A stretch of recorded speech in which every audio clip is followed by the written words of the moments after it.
حضور نے فرمایا تھا کہ پوری دنیا میں کوئی گھر نہیں بچے گا، نہ اینٹ گارے کا بنا ہوا اور نہ کوئی کمبلوں کا بنا ہوا خیمہ، جس میں اللہ اپنے دین کو داخل نہ کر دے، لیکن داخلے کی دو شکلیں ہوں گی، بعز عزیز او ذل ذلیل، یا تو عزت والے کا اعزاز اور یا کسی ذلیل کی تذلیل کے ساتھ۔ معنی کیا ہے اس کے؟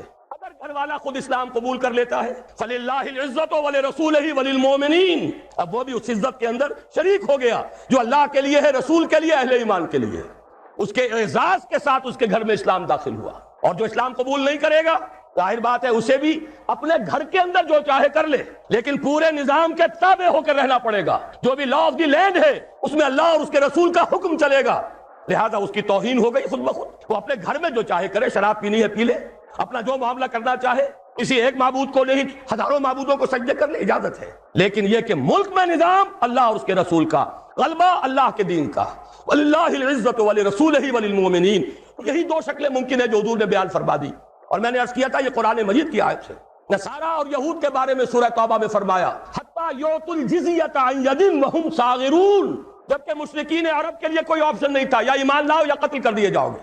بَرَأَةٌ مِّنَ اللَّهِ وَرَسُولِهِ، آگے چل کر فرمایا یہود اور نصارہ کے لیے ایک ایگزمپشن ہے، وہ یہودی اور نصرانی ہو کر رہنا چاہیں تو رہیں، لیکن انہیں چھوٹے ہو کر رہنا پڑے گا، ہاتھ سے جزیہ دینا ہوگا۔ يُعْطُوا الْجِزْيَةَ عَنْ يَدٍ وَهُمْ صَاغِرُونَ، یہی ہے جسے حضور نے فرمایا ذل ذلیل، اس کے سوا کوئی شکل نہیں اسلامی ریاست میں۔ البتہ جزیہ کیا ہے، اسے بھی گالی بنا دیا، یہ گالی نہیں ہے۔ ریاست جب ذمہ لے گی، خلافت کا نظام انڈر رائٹ کرے گا ان کے جان اور مال کے تحفظ کو، ان کی آزادیوں کو، مذہب اور عقیدے کی آزادی، ان کے پرسنل لا کی آزادی، تو کچھ ٹیکس انہیں دینا پڑے گا نا، کچھ تبادلے میں ہوگا۔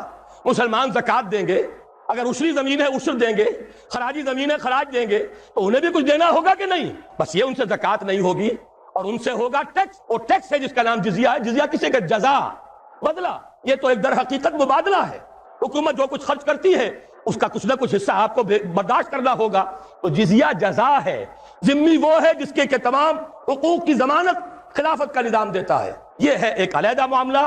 البتہ یہ کہ جہاں تک خلیفہ کا انتخاب اور جو بھی قانون ساز آپ ادارہ بنائیں اس کے انتخاب کا معاملہ ہے، اس میں صرف مسلمان مرد اور عورتیں ووٹ دیں گی، اور صرف وہ مسلمان اس میں حصہ لیں گے، مرد، اس لیے کہ امورکم الی نسائکم، یہ محمد رسول اللہ کے فرمان کے خلاف ہے۔ عورتوں کے حوالے کچھ اور ذمہ داریاں ہیں جو اسلام نے کی ہیں، وہ میں بعد میں کروں گا۔ ووٹ دیں گی، اس لیے کہ حضرت عمر رضی اللہ تعالیٰ عنہ نے جو ایک کمیٹی بنائی تھی جس کے بعد کے تیسرے خلیفہ کا انتخاب ہوا، جس کے ذریعے سے اس میں حضرت عبد الرحمن ابن عوف نے مردوں سے بھی رائے لی، خواتین سے بھی رائے لی۔ رائے کی حد تک ہمارے پاس مثال موجود ہے، لیکن یہ کہ اس سے آگے معاملات مملکت، معاملات ریاست، یہ مردوں کے لیے ہیں، عورتوں کے لیے نہیں۔